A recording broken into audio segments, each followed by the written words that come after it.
As Andrew was singing, I was really enjoying sitting in the chair, and some people came in, they say, are they supposed to be the king and queen chairs? I said, no, they're just comfortable. Like, I mean, the whole point of what we've created here is so that you can open in comfort. It's like a living room. It's sweet. And I'm thinking of our great vision that we brought out last year, transforming consciousness, honoring humanity, and creating global unity. That's big. But it isn't big if you just attend it in your own person, in your own personhood. How do you transform consciousness? How and when do you honor your own humanity? And what do you do in a day by how you think and how you act to create global unity? Every time you think, every word you speak impacts consciousness. And consciousness creates. Consciousness is where all things begin. And I saw this big vision, and then I felt this sweet room. And you know, your voice always helps me because your voice is so gentle. And I just, when Sandra sings, it's like, it's kind of like a little, what do you call it? A lullaby. It's kind of like a lullaby voice. And I thought, that's it. That's what we do here, is we come here to be able to be with ourself, to be quiet, to be still, to nurture ourself. Because that's how this happens. It starts here. It starts right where we are. And we're talking today about being in the world. That's a fun way to be in the world. I love to talk about stuff like that. I love visioning. I love networking. I love having coffee. I love sending emails.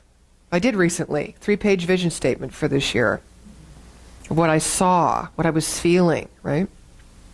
But how do you do that? The response I got back was, ooh, it's big. It's big. And it's like, yeah, well, it's not so big to me because it's mine, right? Because it came through me, right? And it didn't just come. I didn't just wake up one morning and go, oh, this is the vision for this year. It's like my whole life has been moving to this point of knowing that this is the next step. Is that not true for you?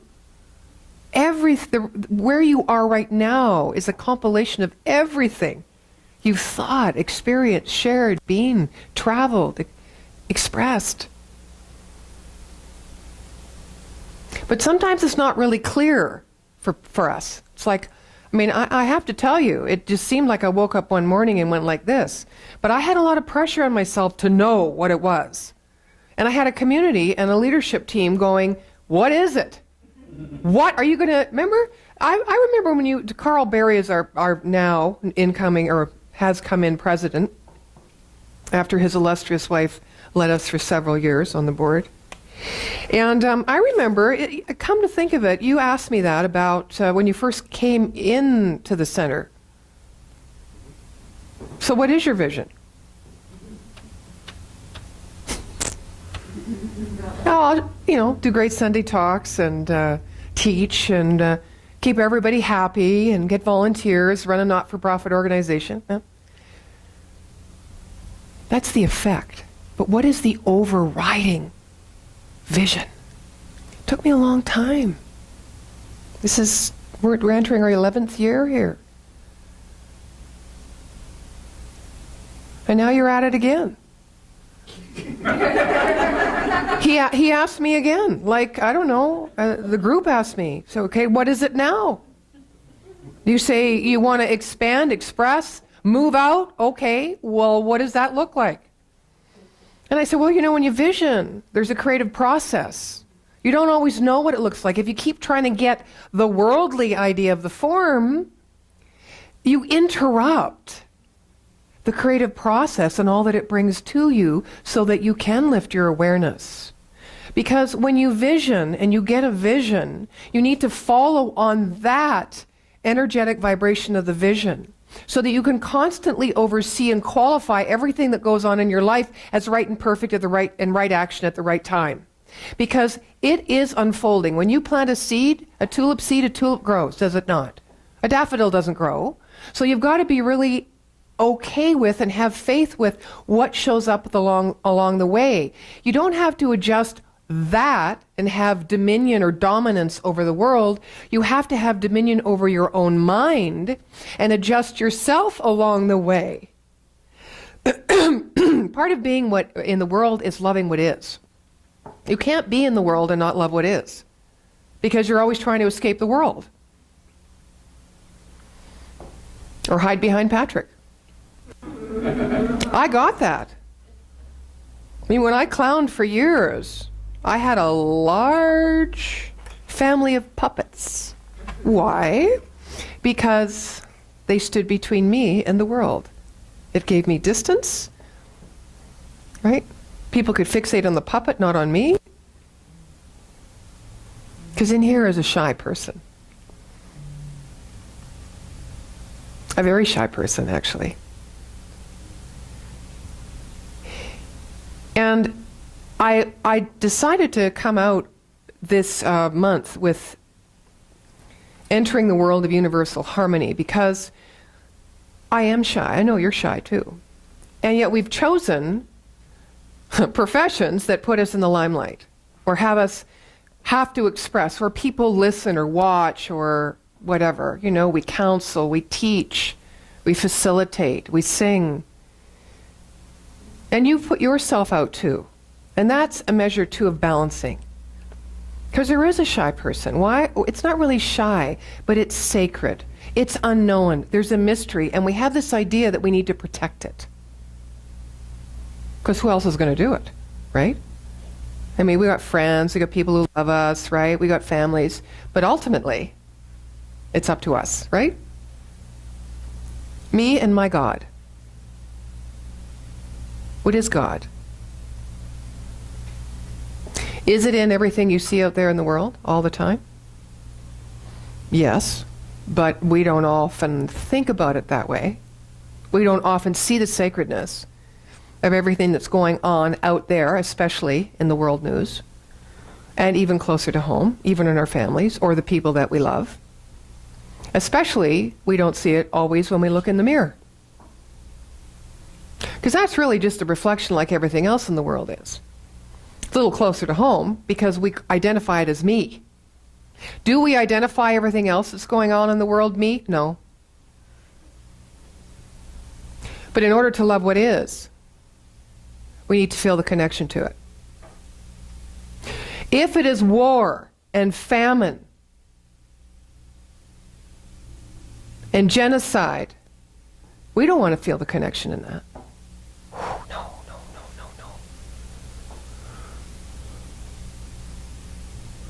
But until we can find ourselves in every situation in life, we will affirm separation and disconnect. There is something that we can do to contribute to any reflection of collective consciousness that is going on.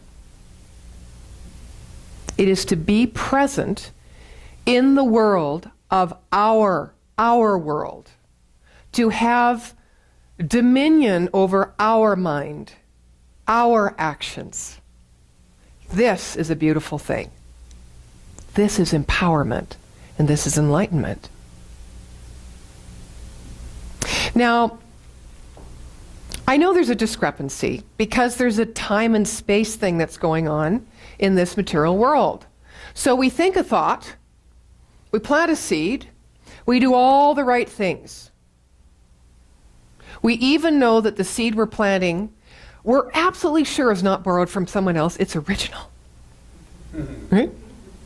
Because we've tried, we've borrowed other people's stuff and it doesn't really work. It's kind of like clothes sometimes.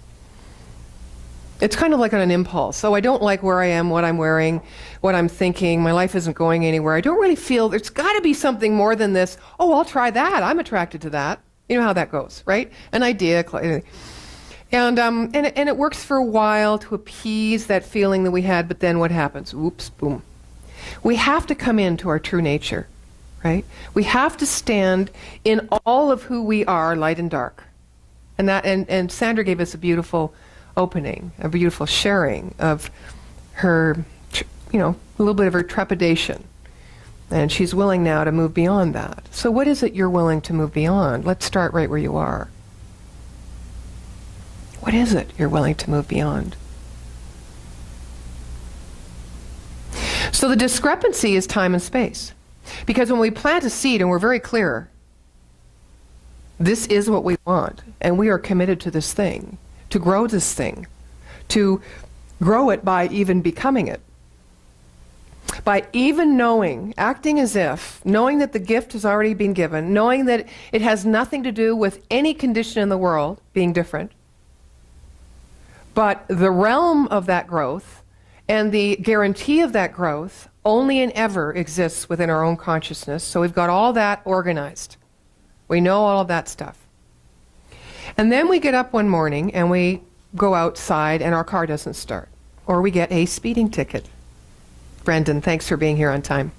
And it's like, wait a minute. This is not part of the picture. So here we see the discrepancies. How do you know that's not part of the picture? How do you know getting a speeding ticket, which ultimately says you need to slow down in life, is not part of universal divine order through the law of mind, which takes the impress of our thought and reflects it back to us in accordance to our own belief? How do you know it's not perfect? You just don't like it.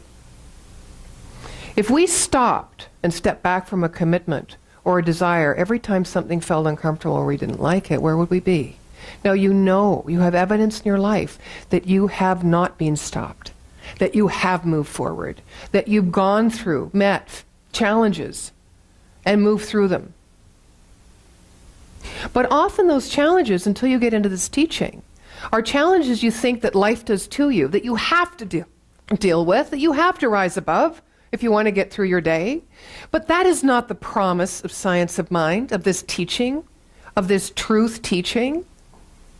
It is that you don't have to get through anything, that you do not have to struggle, that you are co-creators of your life, that you get to set the mark, that you get to decide how to respond, that you have free choice with every breath. And that is a concept that it seems to take time to take in, to breathe, because our mind wants to fight it. Because of the evidence of the past.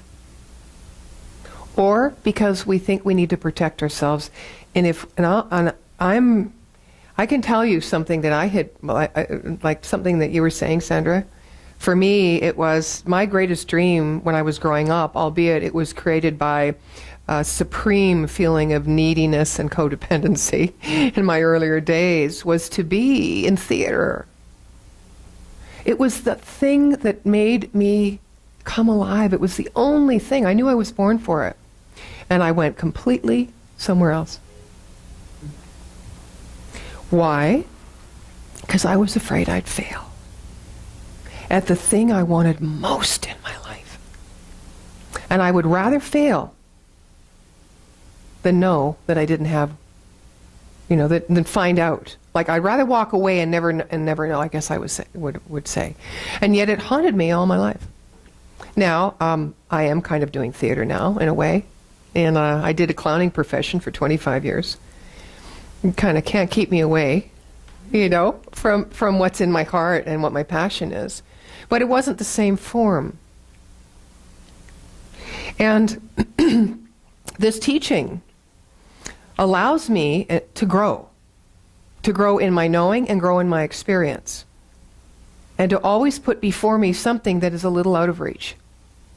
Because if it's in reach, it's a goal. If it's out of reach, it's a vision. If it's spirit-driven, it is a vision. If it's personality-driven, need-driven, it's a goal. Right? So when there's a vision and not a goal, see, when there's a goal, you can kind of plot out the steps, the how, right? There's a little bit of mystery, but not much. When it's a vision, oh my goodness, you got to have faith. You've got to understand how these laws work. and what your role as co-creator in creating this vision is. And it's scary. It can be really scary.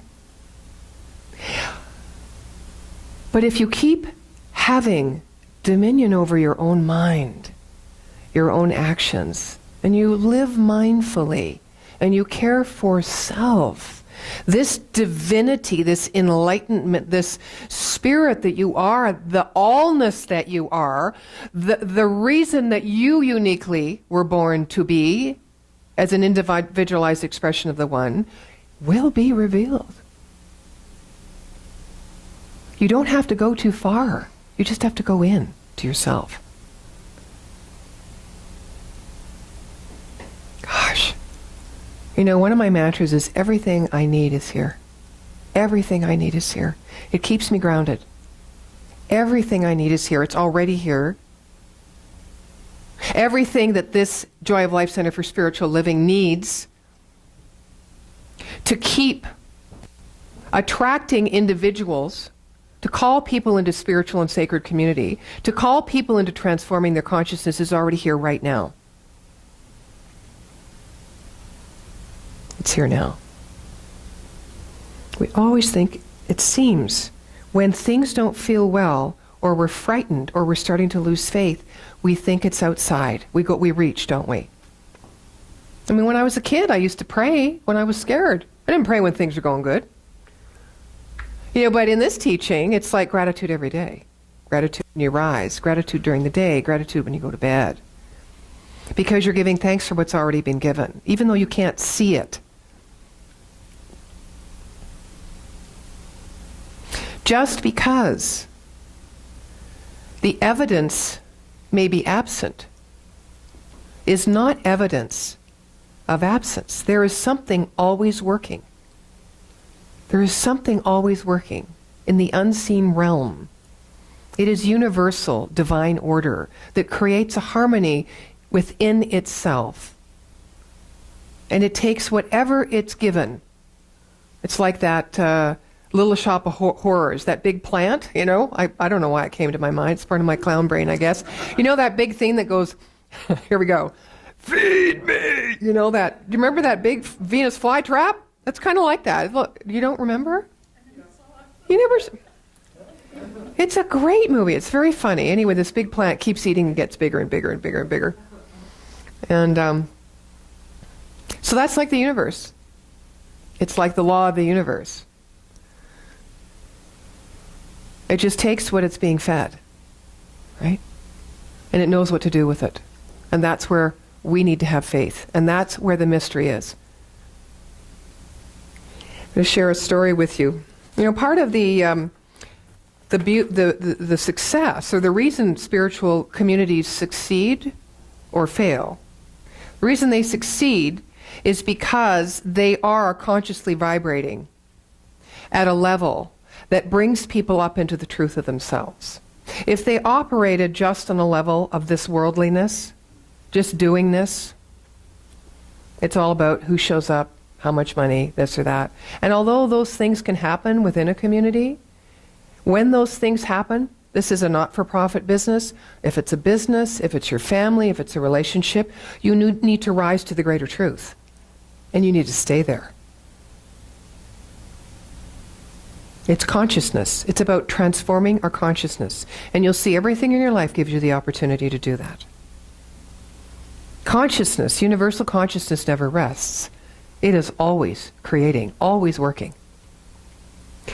So is the consciousness within us, but we're not always consciously guiding it or directing it, but it's always working. A little story about faith.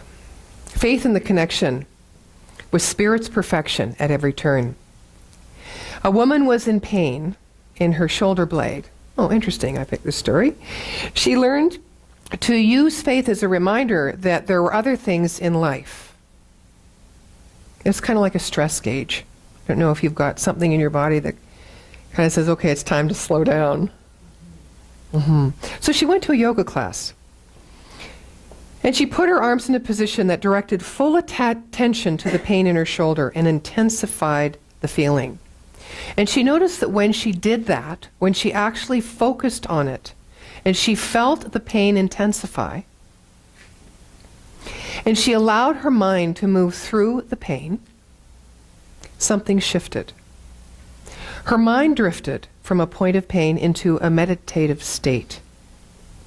And at that time, she saw herself as a bird sitting on a fence. And as the bird, another bird flew away over top of her, and she thought as the bird, I will not fly for food. I'm just going to stay right here. I will not fly for food. Knowing that those words meant that hunger and need would no longer motivate her into her old patterns and her incessant activity. And then, in this meditative state, more birds flew by her, and her neighbor bird, who was sitting beside her, flew with them. So she was left all alone on this fence. And her thought was, I will not fly for company. Knowing that she would no longer be moved away from the commitment or the clarity of what was truly valuable for her, for the need of companionship. She would no longer be drawn to or enter into unhealthy love relationships or be busy just for social interaction. She would not fly. So as she, the bird, sat alone, she was getting more and more content. And yet she sensed an incompleteness. Then 2 children came under the tree, calling up to her. Oh, I said she was on a fence. My printer ink actually went out. It really was a tree she was in. Sorry. I'm making parts of this up as I go along. So, here it is. So then 3 kids and then 4 kids came, and she said, I knew I needed now not to fly because of fear. I'm not going to fly. I'm not going to leave this place within me because of fear. Then adults came and began talking quietly. And she sensed they wanted to capture or kill her. Still, she wouldn't fly.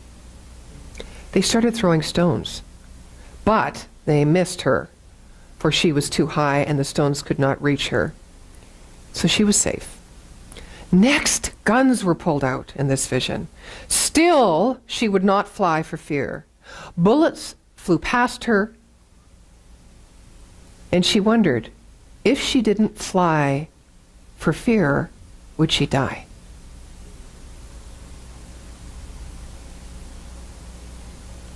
She sat with a choice, willing to die rather than fly.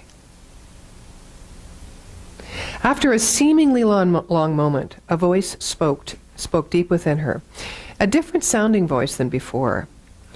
If I didn't know better, I would say it was God or Spirit speaking within me. And it said, fly. It said, fly. Fly because I made you.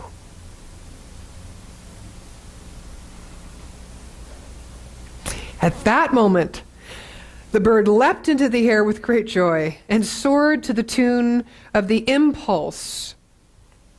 I fly because God made me. I fly because God made me. She said, I soared over the trees in this meditation toward the horizon. I streaked faster across the tops of mountains toward the sea. Powered by joy, I flew higher into the sky and headed home toward God. Which doesn't mean she died physically as a bird, because she wasn't in meditation. What it means was she came home to herself, right? Just clarifying it for myself. She said, I knew I would never again feel trapped in the frenetic pace of life. I knew that I would now choose to do it all. Now she participated for the only reason worth living, because God made her and her shoulder pain was gone.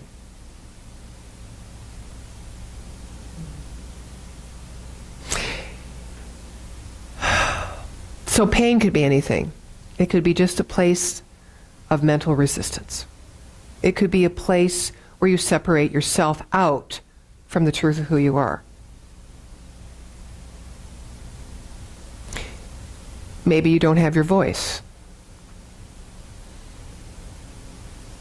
Maybe you want to be creatively expressive, but you're not. Maybe there are things that you have wanted to do that are deep within you, but you just haven't had enough money or made the time. These are places where we fly for other reasons, except for the reasons that are most valuable to us. So being in the world is coming from that idea. That's a very high vibration. I fly, I live, I speak, I think because God made me, because I can, because everything I need is here now. Be here now. Allow the vision to pull you, to excite you, to juice you. Because we are born to fly, not born with a broken wing. Feels like it sometimes. But that's not what we're born for. We're whole, complete, and perfect just the way we are. We can take every challenge in our life and still fly. We can be at any point of our existence in this world and still fly. What a breath of fresh air in my lungs when I am reminding myself that that is this truth for which I live, for which I teach, for which I am purposed to share by demonstration, by living it. And sometimes it feels like a false separation from the external world. Does it for you when you go in or when you start really looking after yourself? Do you notice how all of a sudden things kind of break down or people resist you or question you? Or does that happen sometimes? It feels like all of a sudden we decided I'm going to be true to myself and I've never felt so alone. Sometimes that happens, right? But I've always felt in my life that I've kind of walked with one foot on either side of the fence. I never wanted to miss out on anything. But sometimes I was more directed to the exterior world. And having now been on the spiritual path for a while, what I mean is this teaching. I've always been on the spiritual path, but I wasn't aware of it. I realized that my life has changed incredibly, so that I am more joyful, so that I have more peace of mind, so that I can really appreciate who I am and be happy in my own skin, in exact accordance to how much time I have listened to myself, I've spent time by myself, I've affirmed the truth of these principles, to know that I am one with this universe. I am an equal part as everybody else is. That I am, there's no divisiveness. And so that I can now tell when I kind of miss the mark or I'm not in alignment with my own values or my truth. And this is the beauty of this kind of teaching and this way of life. So I'm going to actually, as it's the first Sunday of the month, ask you to do a practice with me. It's not going to take long. It's a bit of a visioning practice. So I'm going to ask you to close your eyes if you would. And I'm going to ask you, what seed in your life have you not yet reaped the harvest from? Just pick one. Something that you've planted from that truth place within yourself. What seed in your life have you not yet reaped the harvest from?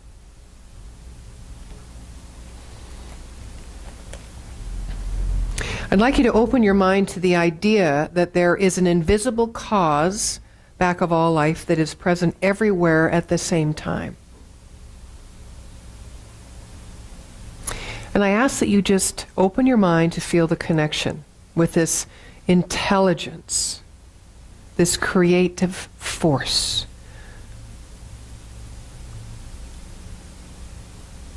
This that knows exactly how to bring into creation itself by means of you the direction of your desire and thought. Just allow yourself to feel the connection with this intelligence.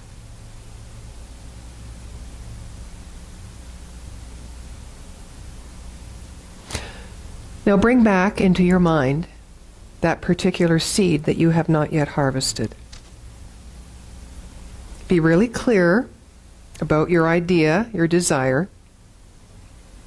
And I'd like you to reaffirm it right now, stating it in specific detail within your mind, as if you are already experiencing it. As you're going through this thought process, use the words that affirm it is happening now.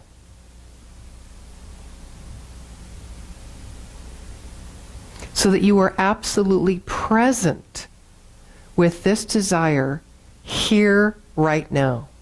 In that you are collapsing time and space. You cannot create anything if you don't experience the reality of it in the moment that you think of it. Now express your gratitude for all that is good in your life, which of course includes the revelation of this seed, the harvest of this seed.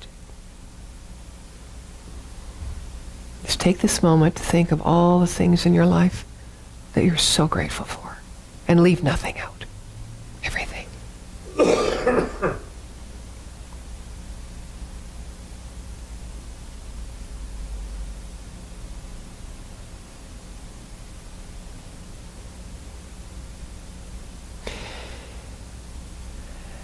Take a deep breath and release the idea, the seed, into the law, and trust that this intelligence knows what to do with it. Okay, welcome back to the room.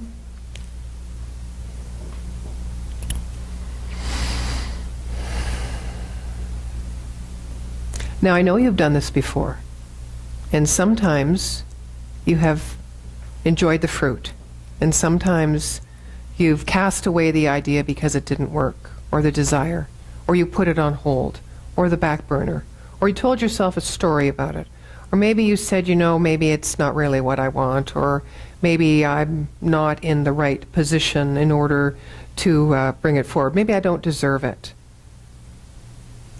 So let me be really clear to say, as Troward says in the Law of Growth, that whatever you create in mind, and you're clear about it, and you think and act in alignment that supports the vibration of that thing, and you act and become it now as if it's already active and available to you in your life in each and every moment, it will be.